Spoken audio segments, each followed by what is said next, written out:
Fala amigo, amiga Palmeiras, sejam bem-vindos a mais um vídeo aqui no canal, trazendo mais um corte com as notícias do Verdão e a mídia esportiva aqui do fechamento, analisando as polêmicas de arbitragem. Tem fala aí do PC de Oliveira, falando aí claramente como o Flamengo foi favorecido e o Verdão foi prejudicado nessa partida. Bora pra esse corte que tá bem legal, com todas as análises mais polêmicas. Bora pra esse corte que tá bem legal do fechamento, analisando todas as polêmicas. Mas antes, para tudo, inscreva-se no canal e ativando o sininho você recebe o conteúdo em primeira mão. Bora? Vou deixar os créditos aqui à Sport TV, link na descrição. Partiu conferir aí porque o vídeo tá bombástico e polêmico, meus amigos. Eu não posso deixar de ouvir os amigos sobre o peso da arbitragem no jogo de hoje. Qual foi, na opinião de vocês, para fechar a participação direto do Maraca aí, Felipe e Denilson?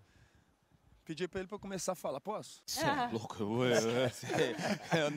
Não, que pode, Vai pode, devagar. pode. Respira, conta pra Peraí. Respira, respira. Vai no estilo Felipe, tranquilo, hein? Não, de boa, bem tranquilo, sem carrinho. Vamos lá. Não, foi um erro, realmente foi um erro clássico. Mais um erro clássico, né? O Gustavo Gomes, quando termina o jogo, eu escuto ele dar entrevista, ele fala desse árbitro e fala que ele é muito soberbo. E eu já passei por isso também, né? Vocês vão lembrar de um erro clássico que teve. Eu até achei que foi falta. Esse juiz não deu falta e acabou que foi um erro clássico que saiu o gol do Botafogo quando ainda jogava jogava no Fluminense. E eu fui conversar com ele e realmente, assim, de uma soberba incrível. O cara não queria falar, não queria nada, e eu fui até tranquilo falar com ele naquele momento. Ele tem um erro, sim. Esse erro se estende ao VAR, porque o VAR teria que ter chamado, mas aí eu não posso ser hipócrita, porque no jogo entre Palmeiras e São Paulo, eu falei que teve um erro clássico, um erro grotesco do juiz, que poderia gerar o terceiro gol do São Paulo. Mas o Palmeiras não teve culpa. Depois o Palmeiras foi lá e fez 3 gols e ganhou o jogo do São Paulo. E foi o que aconteceu hoje. Então, assim, um erro que não pode deixar passar batido, porque foi um erro realmente que foi muito importante para o jogo e poderia gerar o primeiro gol do Palmeiras, 1-0. Mas nada tira o que o Flamengo fez. Foram 3 gols no Palmeiras. Nós já conversamos isso aqui. Então, um erro não tira o outro. O Palmeiras, eu acho que foi muito bem no jogo, sim, como nós falamos aqui. Mas o Flamengo foi fatal, né? Três oportunidades, matou o jogo e demonstrou realmente, mais uma vez, né, uma outra faceta de jogo, que isso é muito importante. Eu não sei, assim, alguns lances polêmicos, né? Provavelmente o PC, vocês vão analisar aí daqui pra frente. Mas, assim, achei pênalti do Jorginho. Jorginho, com as duas mãos, ele empurra o Gustavo Gomes. Por isso o Gustavo Gomes não consegue finalizar com conforto. Então, para mim, tem esse pênalti. Provavelmente a gente vai rodar a imagem também de uma possível falta do Danilo no Vitor Roque, que é a jogada do pênalti na sequência, Achei porque aí vem o contato do Pedro com o Fux. Eu acho que o Fux vacila ali, o zagueiro tem que ficar firme. Essa não é falta. Ele tenta cavar a falta, e aí o Pedro recebe o passe do Emerson Royal na frente, aí tem o pisão, então acho que não tem discussão o pênalti. Pode ser que discutam aí a questão desse contato do Pedro com o Fux, que eu não achei que foi falta. E é isso, né? Acho que não teve outro lance assim polêmico para a gente analisar. Mas pênalti para mim do Jorginho e esse contato do Pedro com o Fux, que originou, logo na sequência teve o pênalti. Para mim não aconteceu nada no contato e o pênalti, o árbitro para mim foi feliz.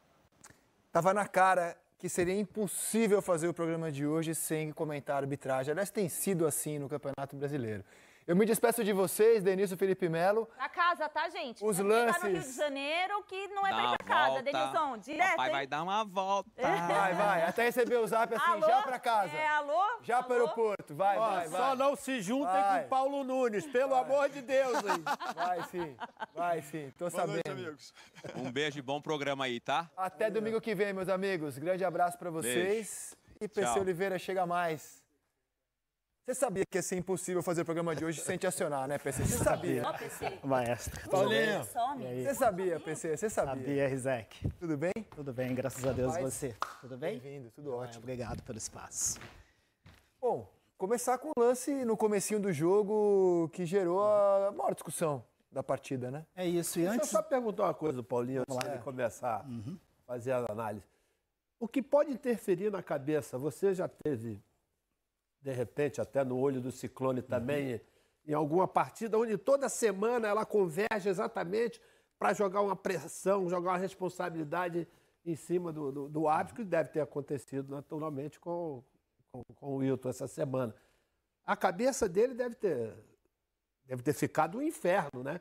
Principalmente porque tinha 1 minuto de jogo, né? Então, tomar uma decisão com 1 minuto de jogo, eu também acho que foi pênalti, hein?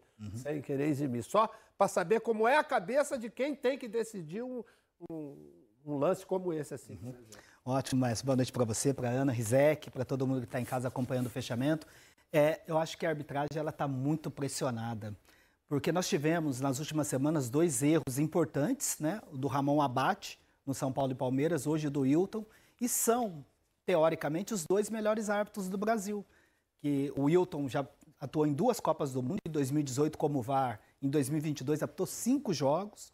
O Abate apitou a final olímpica e os 2 estiveram no Mundial de Clubes com boas atuações e são os 2 cotados para apitar a Copa no ano que vem, para representar o Brasil.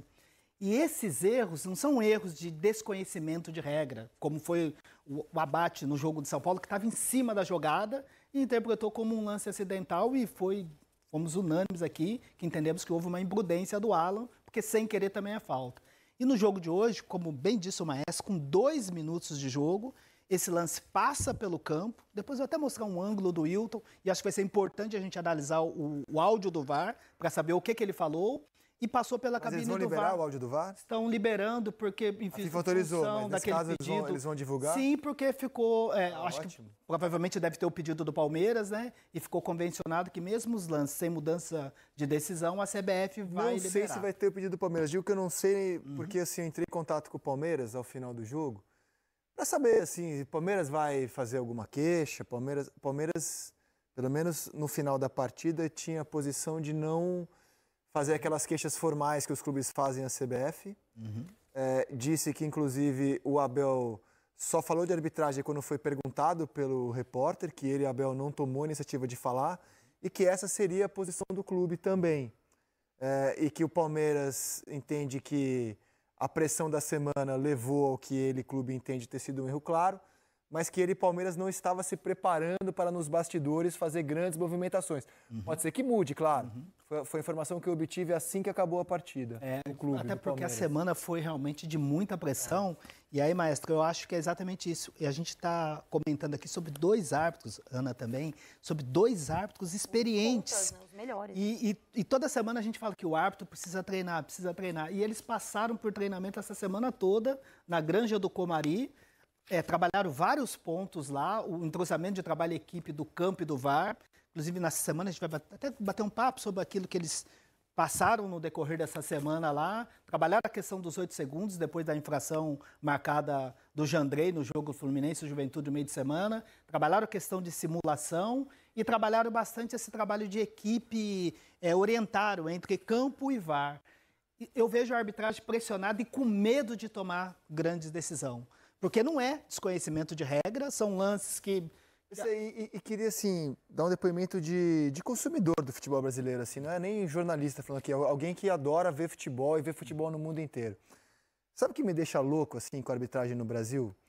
Porque eu entendo que esse lance, sinceramente, eu acho que ele poderia não ser marcado no futebol inglês, por exemplo, que tem uma linha de conduta em que, para o VAR interferir, na minha opinião, pelo menos, tem que ter uma unanimidade muito forte, assim, ser um lance muito inquestionável, embora pareça que foi pênalti para todo mundo.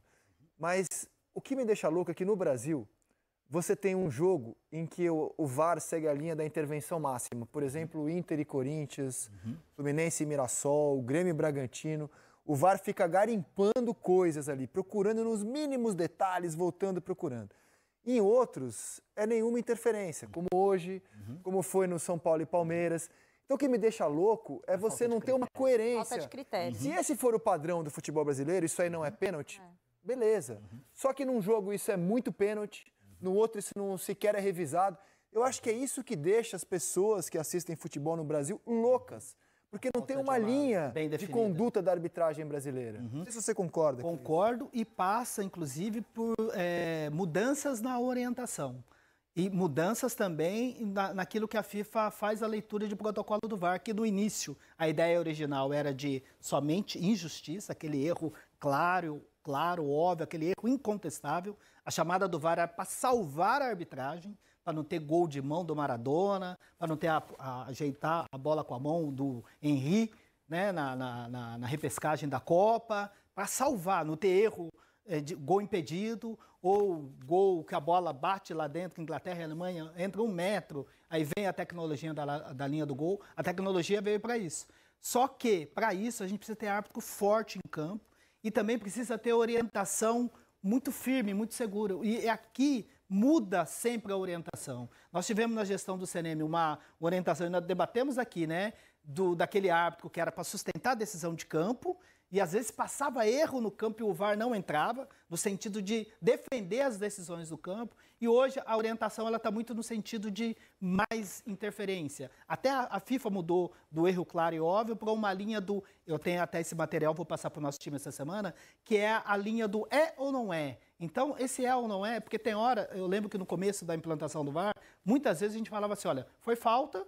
Até tem um contato, mas não é lance de VAR, porque não é erro claro. Era mais fácil de entender. Ah, foi falta, a gente está discutindo... Você considera isso um erro claro? Você considera o que isso daí que aconteceu? Eu considero o erro claro, porque na minha avaliação, a ação do Jorginho ela teve impacto no Gomes, porque ele não disputou a bola e não é um contato de referência, porque muitas vezes o jogador está buscando uma referência e tem um contato com o adversário. As duas mãos. E ali não, foi com as duas mãos nas costas e com impacto, o braço estendido, porque normalmente quando é uma referência, você está só marcando a distância do adversário. Ali não, ele perdeu o tempo da bola, olha só. Oi? E você opina que o VAR não chamou por qual razão, então? Eu acho que faltou, para mim, assim, pressão.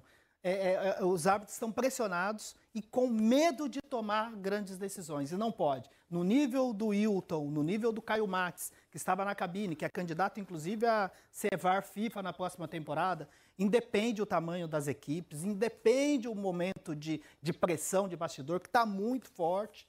Independe o tempo do jogo, se é com 1 ou com 10 minutos, lances claros assim, eu acho que tem que ter a atuação do VAR. Você não pode se omitir. Para mim, desculpa, Ana, só complementando, eu acho sim, porque, como vocês salientaram, não tem disputa de bola e é com os dois braços. É uma ação de quem perdeu o tempo da bola e foi com os dois braços impactando na ação do Gomes. Desculpa, qual que é o nível da comunicação entre o VAR e a tranquilidade da comunicação do VAR com o árbitro do tamanho do Wilton? Quanto isso pesa também? Porque você tem o Wilton, que é o top do árbitro do Brasil hoje, que, em tese, tem que sustentar a decisão dele ali em campo, né? O jogo acabou de começar. Eu tenho muita dúvida também no medo dessa comunicação, porque eu já vi em áudios cabine do VAR que se impõe diante do árbitro, quando é um árbitro um pouco mais frágil, e quando é um árbitro mais forte, né, com mais poder, o VAR recua um pouco. Então, eu também acho que esse problema de comunicação acontece entre as equipes. Acontece, e uma informação importante, que foi uma mudança nessa escala, nessa semana, para ter um reforço na cabine do VAR, para que você tenha um equilíbrio da atuação, do tamanho do árbitro, né, que está no campo de jogo, para a equipe do VAR, a CBF, Rizek e Amigos, está usando, a partir dessa rodada, árbitros FIFA na cabine do VAR. E hoje, nesse jogo, o AVAR número 2, o assistente do VAR, era o Rafael Klein, que era um dos cotados, inclusive, para botar o jogo. Um árbitro de experiência da FIFA. Lógico, o Wilton com mais experiência de Copa do Mundo, mas o Klein com experiência de grandes jogos, que poderia ter chamado. Exatamente para dar um reforço na cabine do VAR, porque às vezes tem essa intimidação. É o Klaus, é o Wilton, é o Abate, falando que foi acidental, aí a cabine do VAR se pequena. E para tentar diminuir esse impacto, essa diferença, eles passaram nessa rodada a utilizar árbitros FIFA, do quadro Master também, como a VAR na cabine do VAR, para ter um peso na cabine, mas nesse jogo não funcionou, porque o Clay, com a experiência que ele tinha, concluímos um consenso aqui dos dois, da Ana, do Maestro, do Dena, do Felipe, do PC. Erro claro que o VAR equivocadamente não chamou o Wilton. Concordo. E aguardamos a divulgação do áudio para entender o motivo disso. E só...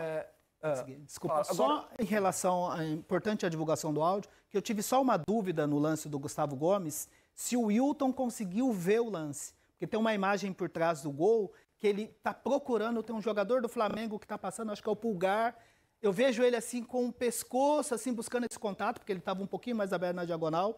Por isso que é importante saber a comunicação. O que ele falou da disputa? Olha, eu vi o impacto e para mim não teve impacto. Ou eu não vi. É importante a gente entender. Eu vi e para mim não tem impacto, o VAR não tem como chamar. Mas se o VAR tivesse uma posição diferente, ele pode, se entendendo como erro claro, ele pode chamar assim para ver. Agora, se na comunicação o Wilton fala que não viu, aí muito mais o VAR tem que chamar. Porque dentro da linha adotada pela CBF, eles estão tirando o peso do VAR interpretar. Se tem uma dúvida, eles querem que o árbitro de campo decida. Então, se é para o árbitro de campo decidir, esse lance o VAR deveria chamar o Wilton fazer. Todo pênalti marcado é revisado desde o começo da jogada. O Felipe Melo opinou que, por exemplo, no início dessa jogada, houve uma falta no Vitor Roque.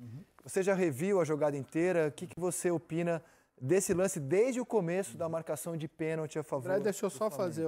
Eu já venho debatendo isso há muito tempo. Os árbitros hoje estão permitindo o uso dos braços a toda hora, em qualquer lugar. Tá?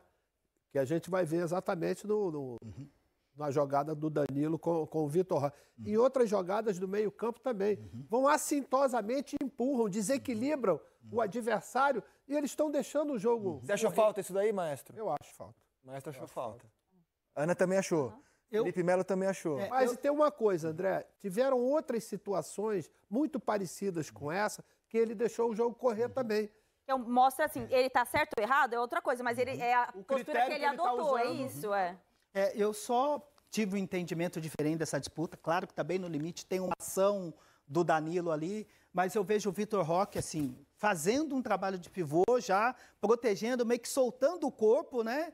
E o Danilo tá falando assim, olha, eu vou para a disputa. Então eu vejo o Vitor tirando ele e indo para a disputa da bola. Eu vejo o Vitor Roque dando uma forçada, né, com a bola, ainda sem o domínio da bola. Eu vejo ele meio que dando uma forçada e tem a ação do Danilo, que é discutível, a gente pode discutir sim, falta ou não, mas eu entendo que tem uma forçada ali do Vitor Roque. E aí na sequência depois tem o choque do Pedro, que para mim o que não caracteriza a falta porque o Bruno Fux ele muda de posição. Ele está parado quando ele percebe a movimentação, quando ele percebe a movimentação do Pedro, ele dá 2 passos à direita e ele tenta fazer uma obstrução no Pedro que estava vindo e choca com ele. Eu acho que ele cavou a falta.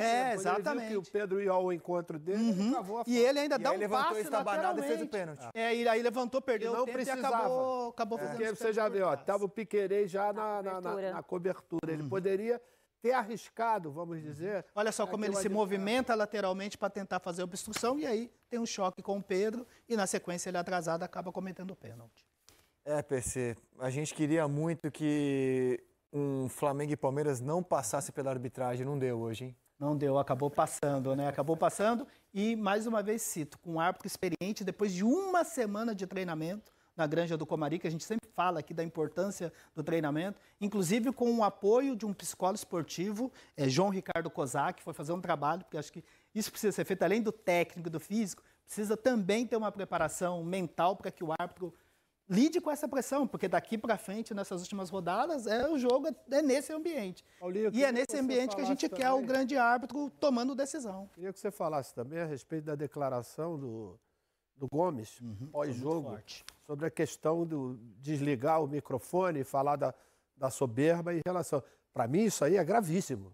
Para mim, isso é gravíssimo. E que precisa ser apurado legal. Ser apurado. A Ana até falou, se pegar a câmera para olhar nesse momento, para tentar uma leitura labial, porque não dá para passar batido isso aí. Foi realmente uma declaração muito forte do Gomes, que inclusive, segundo ele, tem ética, não quis falar, o que aconteceu naquele diálogo, mas se porventura houve ofensa por parte do Wilton, isso sim precisa ser apurado. Hoje, não só o rádio, mas tem leitura labial, hoje são várias câmeras assim, e se porventura isso for comprovado, precisa ter a punição, porque o árbitro não pode se dirigir dessa forma com o jogador. Mesmo num ambiente de pressão, mesmo sendo pressionado, ele tem outras ferramentas, né, que é a aplicação do cartão, da expulsão, como foi com o Piquerez e com o João Martins. Mas a ofensa, ofender o jogador, isso de maneira nenhuma, isso não pode acontecer. Obrigado, viu? Eu que agradeço pela sequência para vocês. Valeu, valeu. Você não tem uma folguinha. Um dia de paz. Entre essa interferência, que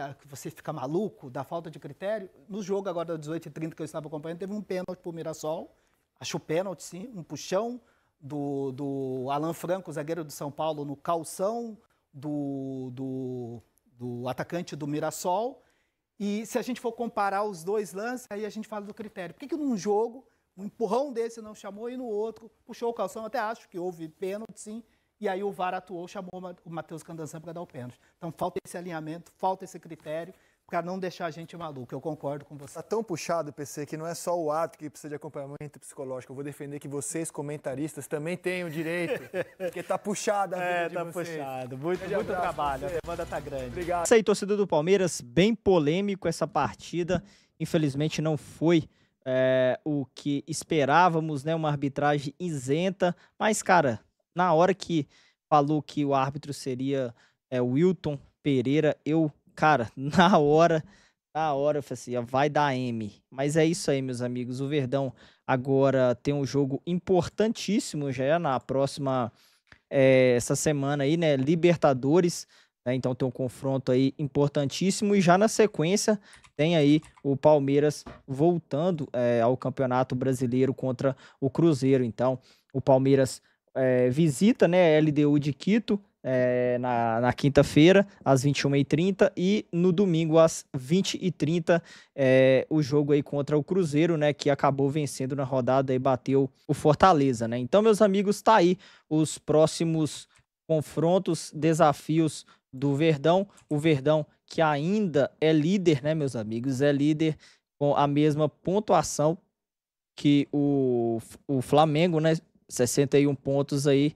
Mas agora, né, é isso, o Palmeiras que ainda é líder, infelizmente a diferença de pontos aí caiu, né, igualou 61 pontos para as duas equipes aí. Infelizmente o Verdão saiu bastante, mas bastante prejudicado aí, que realmente se não tivesse tido esse monte de erro de arbitragem, a partida realmente poderia ter sido outra, porque o Palmeiras estava muito bem ali no primeiro tempo, e já no primeiro tempo ele poderia ter encaminhado uma outra história, né? Aí o Verdão dando melhor com aquele pênalti ali a favor, o Flamengo ia ter que vir para cima, né? Ia se expor bastante, abrir muito espaço, e o Verdão ia aproveitar muito ali no contra-ataque com o Flaco Roque. Então, meus amigos, é claramente prejudicado. Comenta aí o que você achou do vídeo, se inscreva, deixa o like, eu vou ficando por aqui, se inscreva, compartilhe, e eu fui.